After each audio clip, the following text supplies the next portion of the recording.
जो आज सबको हैप्पी न्यू ईयर कहा जा रहा है, मतलब नया साल मुबारक हो।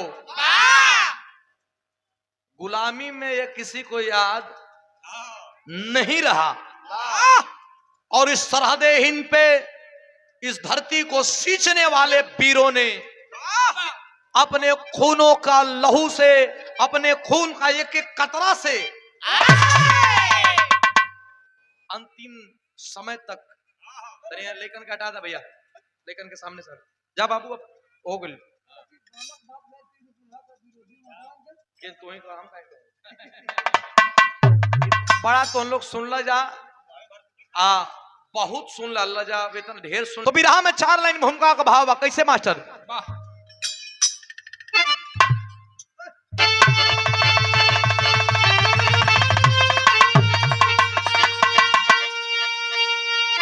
तो हिंद का अरे कोई चुनौती सलाम कि जिसका औलाद फौलाद का बीज है और सेकते अपने सीने को बारूद से। पता है सभी को हम क्या चीज है, खून से सींचा था अपने जाले वतन को, कोई दूजा नहीं और मेरा भारत है सानी। और जहां भारतीय आरती ले खड़ी गरजती गया की कलम की जवानी।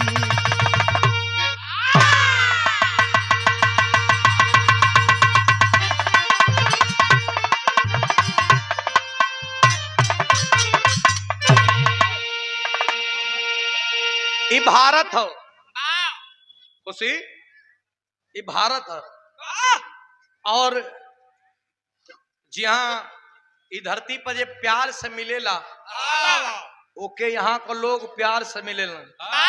न सुई देखेबो तो सीधे फार लेके को तैयार रहे। तनी गरम करे का जरूरत होला। बिरहा में भाव लगल कैसे मास्टर? पा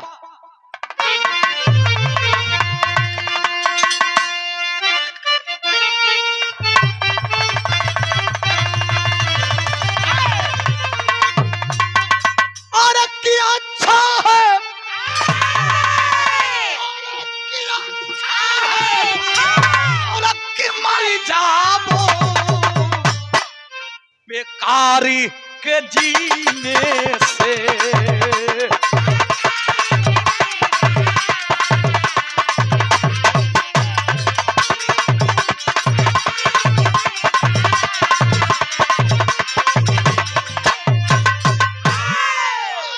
अच्छा है कि मरी जावा बेकारी का जीने, और बेकारी का जीने से पत्थर पे अरे मुके मोती और अब मेहनत के पसीने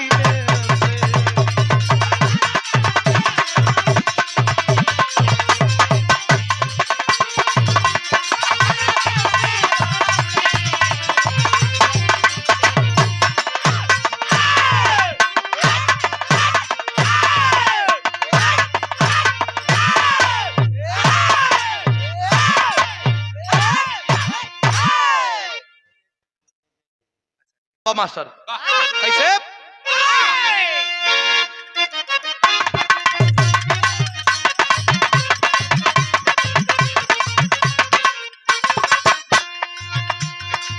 इतना भैया लोग जुटल बाने। हिंद का पानी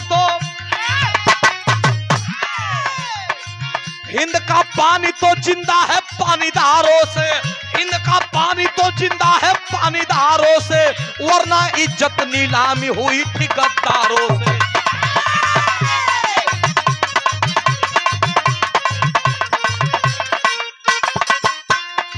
जहां पे जाति धर्म आज हुआ हावी है, जहां पे जाति धर्म आज हुआ हावी है, वही कालांतर में आई थी बड़ी आधी है।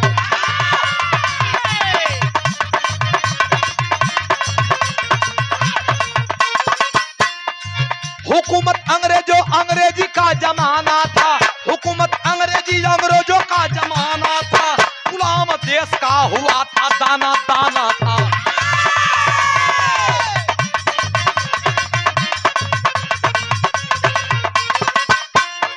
लड़ाका लंदन से उतारे आए दंगल में, लड़ाका लंदन से उतारे आए दंगल में, भीव की रचना किए चंबल वाले जंगल में।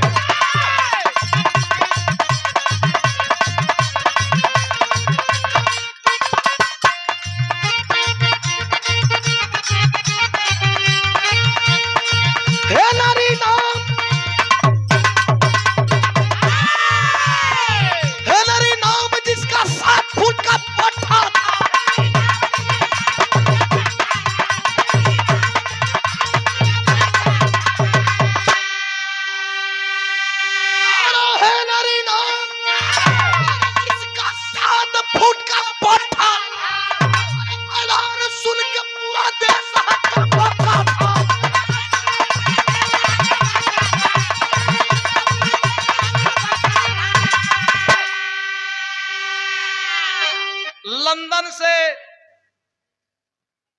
जवन पहले अंग्रेज आवा तो भारत का पानी ना पे आवा। वो लोग जानत रहना कि हिंदुस्तान में बड़ा लड़ाका हमन। एक अंग्रेजी पहलवान आया जिस पहलवान का नाम हेनरी था, जिसका हाइट 7 फुट का था। आके हिंदुस्तान में लगल घूमे और हिंदुस्तान में घूम के हिंदुस्तान को लोगन खातिर एक चैलेंज कर दलस। करस उम्र का कोनो बांड ना रही, ये चैलेंज सबका खातिर बा। कौन चैलेंज में मास्टर बिरहा में तरज बा।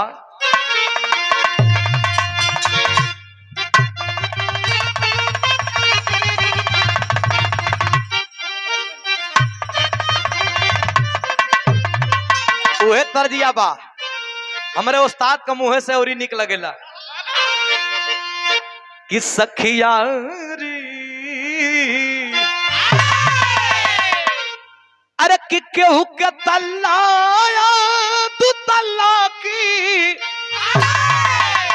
अरे महली नीक बाए रनिया,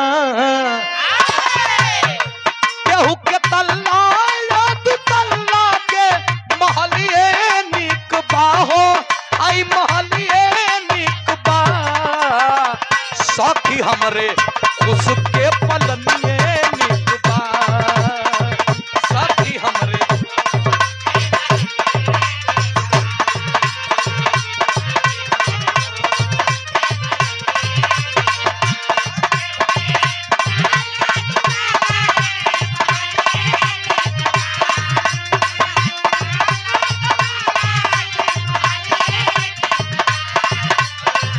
सखी हमरे उसके पलनी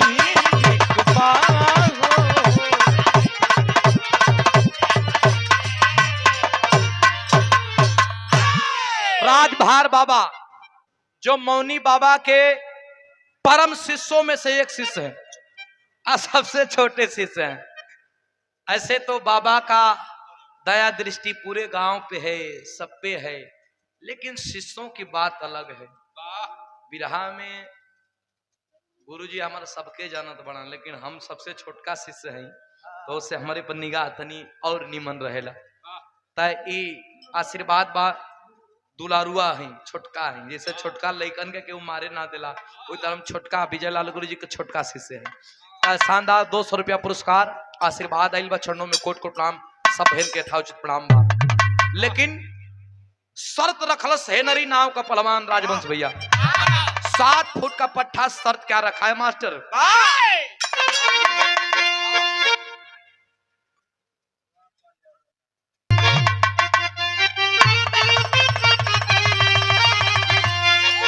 अरे शर्त सुनाए कमीना तो धरती का,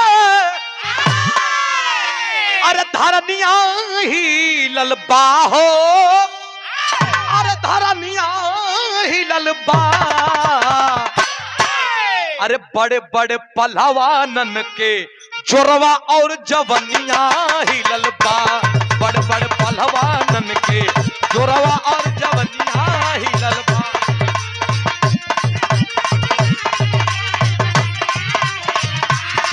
ओ जवनिया ही ललबा, बड़े बड़े जवानन के गोवा और जवनिया।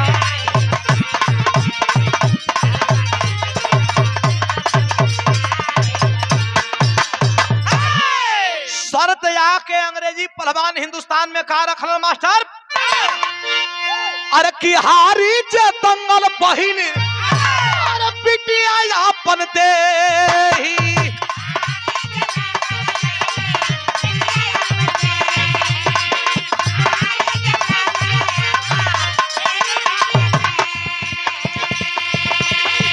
सासुर दामाद बनी है, अरे सासुर दामाद बनी है सारा बहानोई।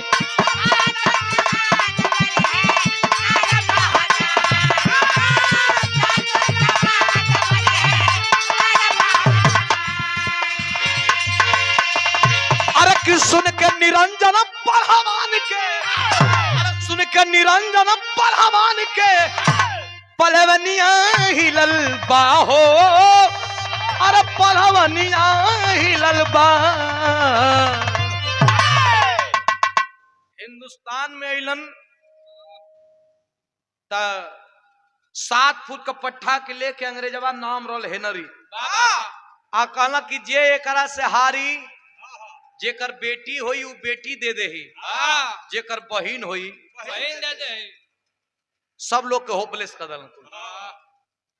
हिंदुस्तान का पहलवान सोचे लगना कि अगर जान मांगता सो तो जान हमन दे दे, बेटी बहन तो हमन ना देवल जाई। मन में आशा है कि ना ना ना ना ऐसे लड़े जो कुश्ती ना भाई, अपन बहन बेटी आदमी थोड़े दे। एक निरंजन पहलवान, जिला का सबसे नामी पहलवान, चंबल का सबसे नामी पहलवान, सुनला सब अवार जवार का पहलवान आके लगला हाथ जोड़े कि भैया लड़ लेता। कला का ओकर शरत है, कला जे हारी ओकर बेटी बहन के ले ले। करेजा धक दे छाती का दिलस निरंजन पहलवान का ना। एगो लड़की भी है जौना का नाम अनीता बा, हाथ दंगले ना हम जाना तने की जाए तो ओके पटक देबू, डब्बा का दूध पिए वाला हमसे का लड़ी। लेकिन कुश्ती मतलब बिछली, कुल दाव होते हुए खूब निमन लड़ाका होते हुए भी अगर कोनो अगर गलती दाव लगी तो पटका जाए। जान मांगी पपिया तो जान दे देती, लेकिन बेटी बहन ना ना। एक गो लड़की बिया अगर कहीं हार जाए तब ना ना ना ना हम ना लड़ब। जाके घर में छदरा ओढ़ के सुत गईलन। आ जब छदरा ओढ़ के सुत गईलन तो बिरहा में एक तरज बड़ा रंगदार तरज। नादी से श्री हृदय यादव जी के द्वारा मास्टर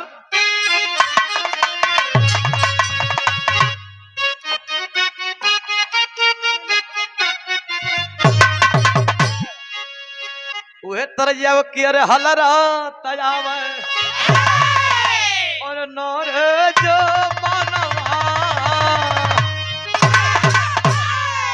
लेकिन सुना निरंजन पहलवान घर में सुतल हो, और निरंजन पहलवान घर में सुतल बा एकलौती बेटी अनीता अपने बाप के छदरा ओढ़ के सुतल देख के कैलस का, अरे निरंजन पहलवान के बारी में छोकरिया किरिया धरावे, अरे नारे जोगिनिया किरिया धरावे।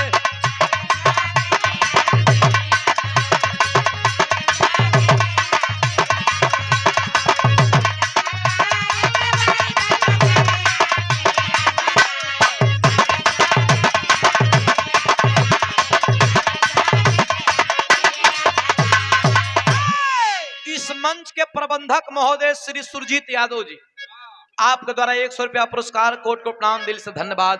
देखलस कि बाग में, बगीचा में, खेत में, खलिहान में पहलवान ही नहीं के खोजत हम कुल। आई हमार बाबू बड़ा नामी पहलवान बनेलन, हमार बाप बड़ा नामी पहलवान बनेलन, आज छदरा ओढ़ के सुतल मन कहत बेका, अरे कि आगे पीछे होत रहल नामी पहलवानवा।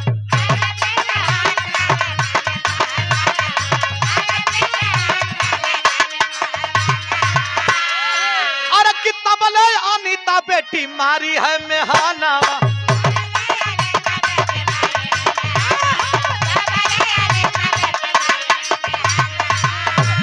अरे कि घरवा में बैठा बाबू पेनी के चुनरिया, चुनरिया क्रिया धरावल। निरंजन पहलवान का ओकर लड़की कलश आज हो बाबू,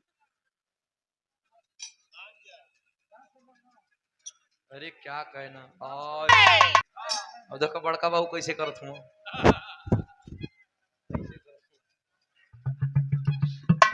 अरे क्या कहना, लड़की कलश की कहो बड़का पहलवान बनेला। आयल भाई अंग्रेजी पहलवानों से लड़े के चाहिए तो घरे में सुतल हुआ।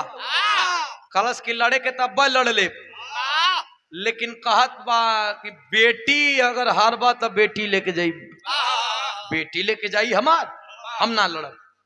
लड़की गुस्सा में लाल होकर के एगो अपने बाप के बात कहे। का कहे मास्टर? कहे कि अरे तोह के क्रिया हमार, अरे तोह के क्रिया हमार, अरे बिटिया से पढ़ के परदेसवा।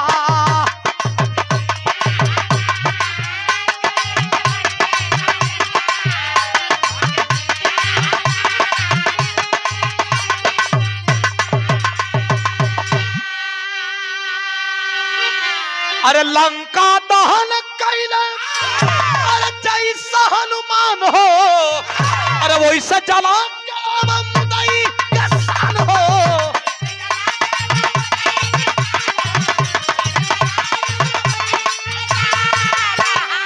अरे भाई वीर तैयार, अरे भाई वीर तैयार, यार बिटिया से बढ़ के भाई वीर तैयार यार।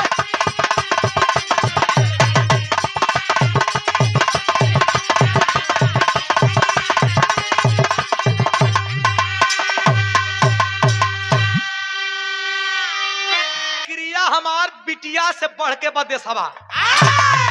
कहो अपन बेटी का बात आ गई तो लगला तिल मिलाए। आज लाखों करोड़ों बेटी को रोज इज्जत लूटल जाला। अंग्रेज यही तरह भगी है, ऐसे ना भगी है। तैयार हो जा, इतना ताना मरलस कि बाप तैयार हो गया। आज जब तैयार हो गई तो टेरी के भाव कैसे मास्टर?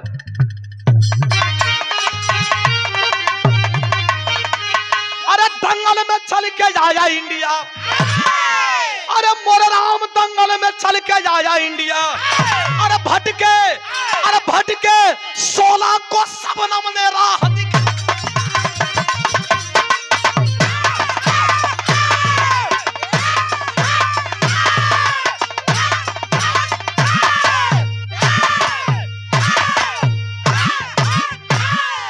बाप अठे बा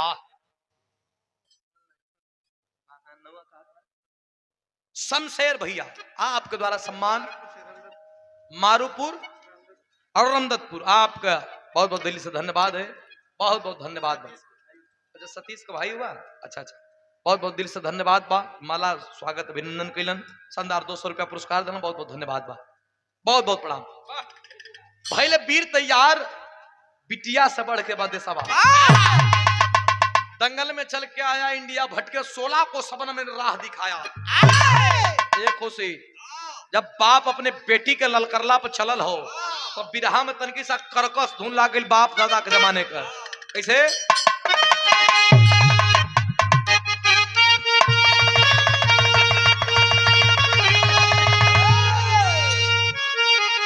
अरे तमोरा नहीं हारा,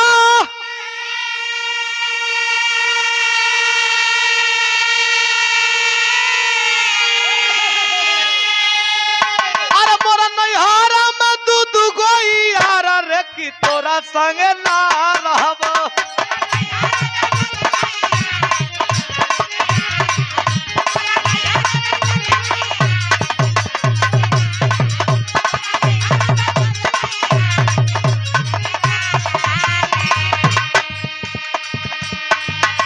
अरे कि चला देसावा, चला देसावा, अरे चला देसावा के सेरा सारा धार हो कि हाड़ तोरा दुश्मन के।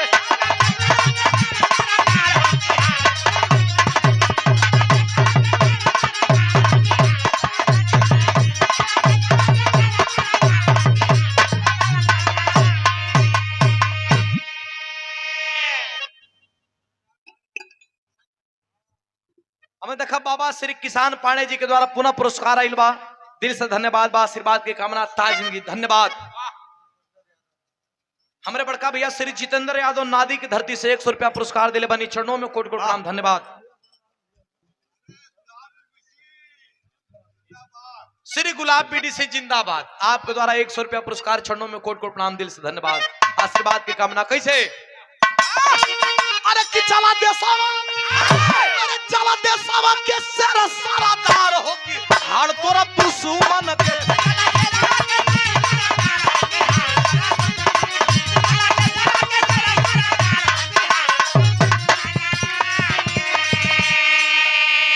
अरे के कर के तना दूधावा, अरे पियले बाड़ी माई, आज यही दंगल में अरे जाई फरियाई, अरे देवजीता जी, अरे देवजीता जी धाराती।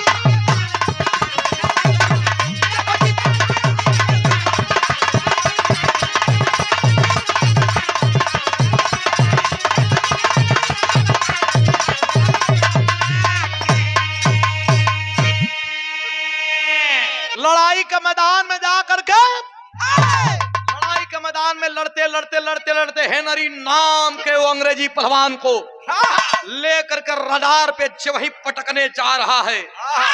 बेटी अनीता को बंधक बना करके अंग्रेजी पुलिस लेकर के और सामने खड़ी हो गई। बेटी को देखा, आंखों में आंसू आ गया, सीटी दे रहा है, आंखों में आंसू आ गया, रोने लगा, नहीं मैं पटकूंगा, बेटी के साथ छेड़छाड़ हो जाएगा, बड़ा तकलीफ होगी। तो बेटी आवाज देती है, क्या आवाज देती है मास्टर? पापट का लाइन है।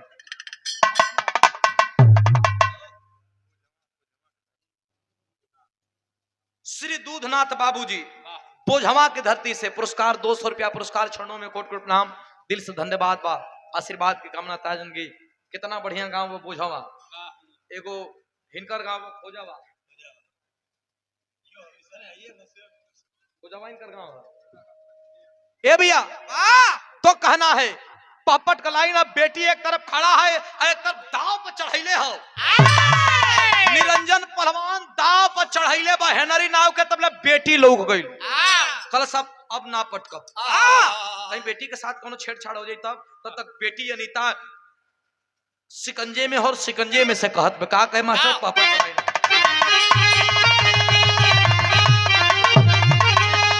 अरे कि हमारी चीता अरे सजा दे अपने हाथ माथे भारत के, अरे दाग लगा के दी अब जकरे नाचे माथे भारत के।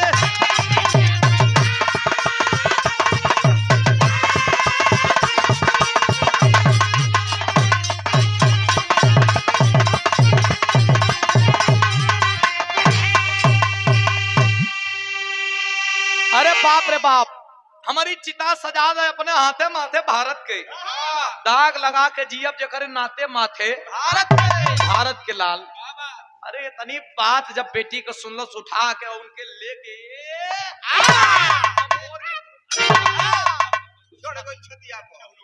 एकदम चढ़ गई ठेवना से छाती पर, हॉल दे खून बेग गया। अंग्रेजवा कुल कहना रे साला एकर बेटी के बनहले है या तो भी पटक दहल, खून बहवा देत, आय अगर कहीं ना बनती जा तो गर्दन काट के खोपड़िया लटका दी बरगद के पेड़ में, कैला का मास्टर? अल्लाह का भाव है। और ये जनाब सलीम रोजगारी कोलकाता, आपके द्वारा ये शानदार 100 रुपया पुरस्कार दे करके नवाजा गया। मैं अस्सलाम वालेकुम खैर मकदम करता हूँ, बहुत बहुत धन्यवाद देता हूँ। कैसे मास्टर?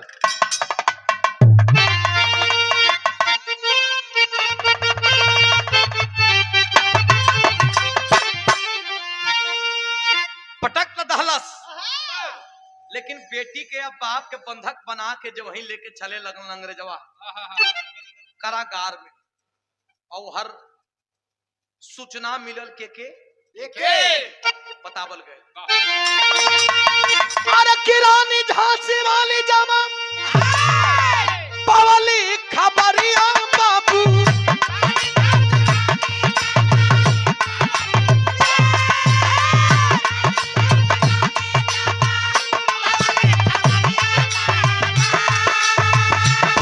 चली दिहाली अपन सनमा सजा,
बाप और बेटी को रोक करके रानी झांसी वाली लक्ष्मीबाई सब खबर रखी थी और अनीता बेटी को बोली कि वाह रे बेटी वाह, तू अपने बाप को साहस भर करके अंग्रेजों से लड़ने के लिए प्रेरित की है, मैं तुझसे बहुत प्रसन्न हूं।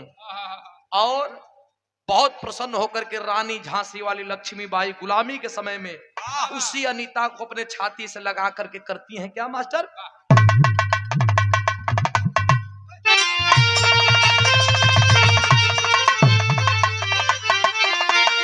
अरे कि धन्य वीरांगना बेटी के अरे लगाई छतिया, अरे तो के लेके अब क्रांति के जलाई आगिया।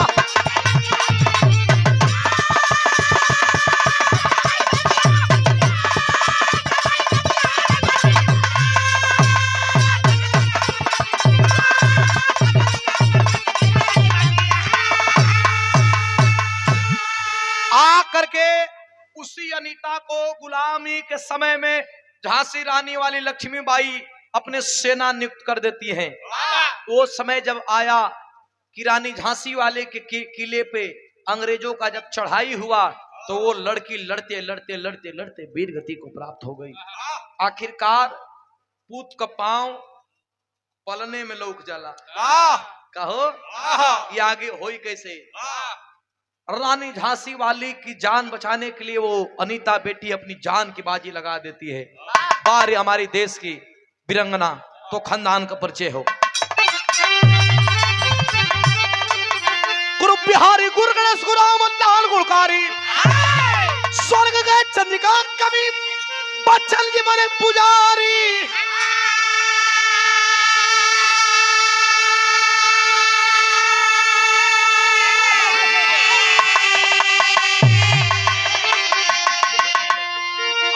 दंगल में चल के आया इंडिया तो गया अरे विजय लाल के बिरहा पर जब लहराया।